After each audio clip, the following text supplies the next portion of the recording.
আমরা অনেক ধরনের কথা শুনছি যে অনেকে কিছুদিন আগে দেখলাম যে কেউ কেউ ইকুয়েট করতে চাচ্ছেন যে এই যে গণঅভ্যুত্থানের পরবর্তী 9 মাসের যে গণমাধ্যমের অবস্থা, অনেকে বলছেন যে এটা গত 15 বছরে যা ছিল সেরকমই আছে, খুব বেশি ম্যাসিভ কোনো চেঞ্জ হয়নি। এর চেয়ে বড় মহা মিথ্যা, ডাহা মিথ্যাচার বাংলাদেশের মিডিয়া ইন্ডাস্ট্রিতে আমি শুনি নাই। যিনি এটা বলছেন উনি একটা মিথ্যুক, ভয়াবহ রকমের মিথ্যুক, বা উনি আওয়ামী পোষক ছিলেন, আওয়ামী লীগের দোসর ছিলেন যারা এটা বলেন। বাংলাদেশে আমি বলবো বাংলাদেশের মিডিয়া গত 9 মাসে আনপ্রেসিডেন্টেড ফ্রিডম উপভোগ করছেন, এবং আপনার কনটেক্সটটা দেখতে হবে।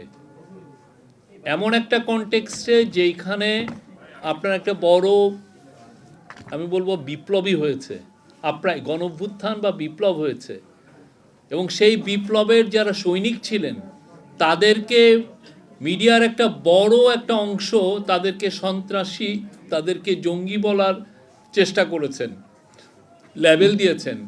এদের একটা বড় অংশ হাসিনাকে যে বৈধতা দিয়ে আসছেন যে আপনি যা ইচ্ছা করেন, আপনার ওই যে এখনও এই অনলাইনে আপনি দেখবেন যে ওইটা পাওয়া যায় যে ভিডিওতে কোন কোন সাংবাদিক কি বলছেন সবগুলো।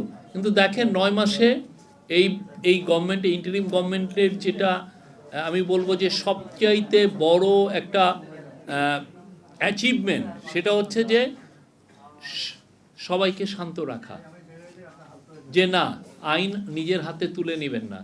গণঅভ্যুত্থান পরবর্তীতে সব দেশে মানুষ আইন নিজে, কারণ তারা তাদের যে রাগটাকে তারা প্রশমিত করতে পারে না। মালিকরা তাদের পুঁজিকে প্রোটেক্ট করতে, যে তার বিজনেস ইন্টারেস্টকে প্রোটেক্ট করতে, যে তারা সাংবাদিকদেরকে জব খাচ্ছেন, সেটার দায় তো আমাদের না। মালিকরা নতুন অ্যালাইনমেন্টে নিয়ে যাচ্ছেন, কিন্তু দেখেন কোনো এই যে কোনো যারা এই জার্নালিস্টদের স্যাকের ব্যাপারে যারা সোচ্চার, তারা কিন্তু এই মালিকদের বিরুদ্ধে একটা কথা বলছেন না। তাদের অ্যাঙ্গারটা কিন্তু মালিকদের এগেনস্টে না, তাদের অ্যাঙ্গারটা গভর্নমেন্টের। গভর্নমেন্ট এখানে কি করবে? মালিক যদি চাকরি খেয়ে ফেলে, গভর্নমেন্ট একটা বলতে পারে যে ভাই এখানে লেবার ল আছে, আপনি লেবার ল অনুযায়ী কেস করেন, আপনার প্রতি যদি অন্যায় হয়ে থাকে তাহলে কোর্ট ডিসিশন আপনার মতো করে দিবে। যদি কোর্ট ডিসাইড করে তাহলে আপনি আপনার মতো জব পাবেন, কিন্তু মালিক গভর্নমেন্ট তো আপনার হয়ে জব তো দিয়ে দিবে না। এবং এই যে এদেরকেও দেখবেন না কারো, হ্যাঁ এমন একটা দেশ আছে যেখানে প্রশ্ন করলেও চাকরি চলে যায় বলে উনি আসলে আমাদেরকে দিকে একটু হিন্টস করছেন। ভাই আমরা কারো প্রশ্ন করার জন্য কাউকে চাকরিও খাচ্ছি না, এবং কাউকে আমরা বকাঝকাও করছি না। আপনি এই কোশ্চেনটা কেন করলেন?